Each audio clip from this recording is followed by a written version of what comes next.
Hello students, welcome to the next module. Today we'll be discussing the last topic of this chapter, that is domestic electric circuits.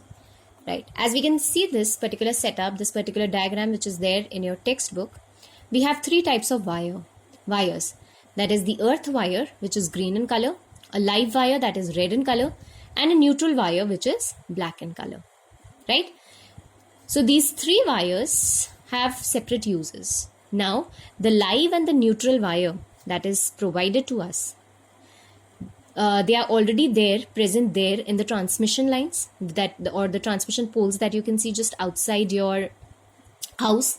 They may be in the form of transmission lines or probably underground cables, right?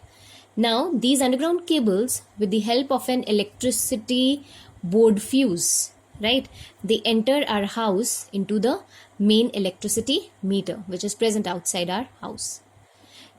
As these get inside our house, we have a distribution box that distributes current to various appliances that have been used, right? Now, usually in India, we have an applied voltage of 220 volts, right? Now, particularly, we have two types of current ratings, right? Two types of supplies. One is for appliances over 15 ampere of that require 15 ampere of current to operate, for example, air coolers, refrigerators, right? And the other ones are that have a rating and a current rating of 5 ampere, like bulbs and fans.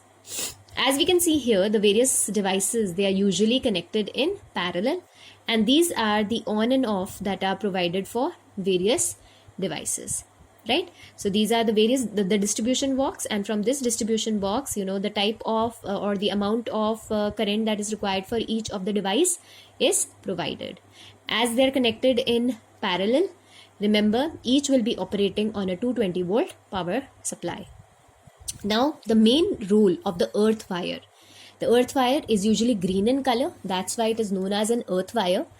Now, the earth wire, at the time of construction, a small metallic plate has been kept deep inside the earth, where a connection for an earth wire has been made. So what does it do? It provides a low resistance path for excess current in case there's any leakage in any of the appliances.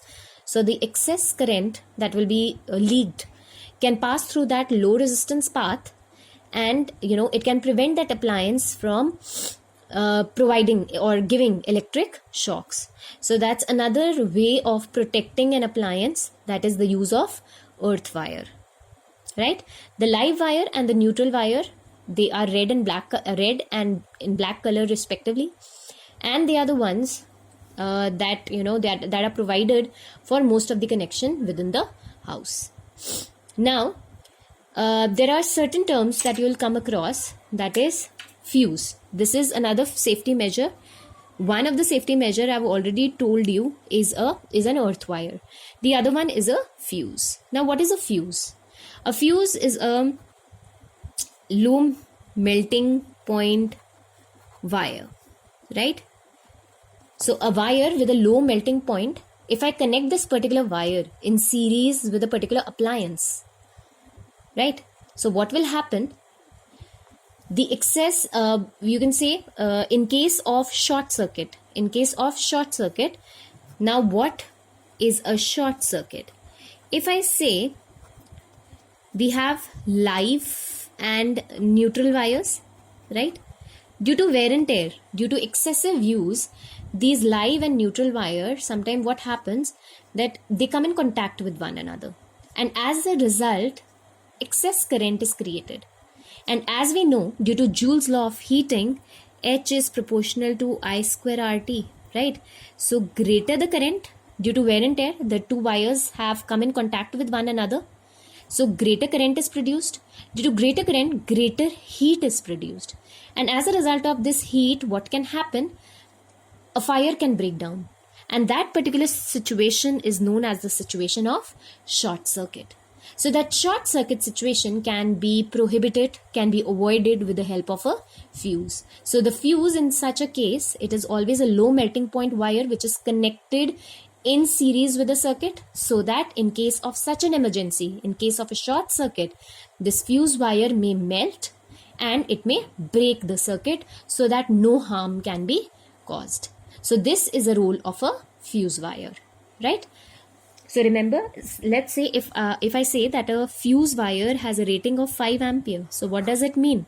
That a fuse wire can accept current of up to 5 ampere. Greater the current will be there, more heat will be produced, and as a result, the fuse wire will melt and break the circuit, right? So a fuse wire has a proper rating. And if I say that a fuse wire has a rating of 5 ampere, it means that it can accept or let current till 5 ampere only to flow through it. Greater current can melt the fuse wire, right? Then we have another situation of overloading. Now, overloading is another situation which may be, due to when we use too many appliances at the same time, right? So that can be again due to overloading.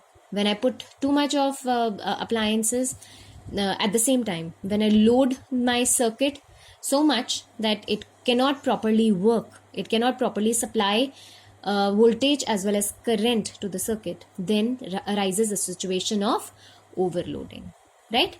So this is how your domestic electric circuit actually works. It's with the help of the live wire, the neutral wire, and the earth wire, and how these particular wires through the transmission lines, they enter into our house, and then through the distribution box they are transmitted into various appliances, and how the working of each appliances can be done. We have studied about the fuse wire, the short circuit, and the overloading, right? So this is all about the domestic electric circuits. Okay, with this we come to the end of this chapter. Please revise and complete all your question and answers in your fair notebooks. Thank you.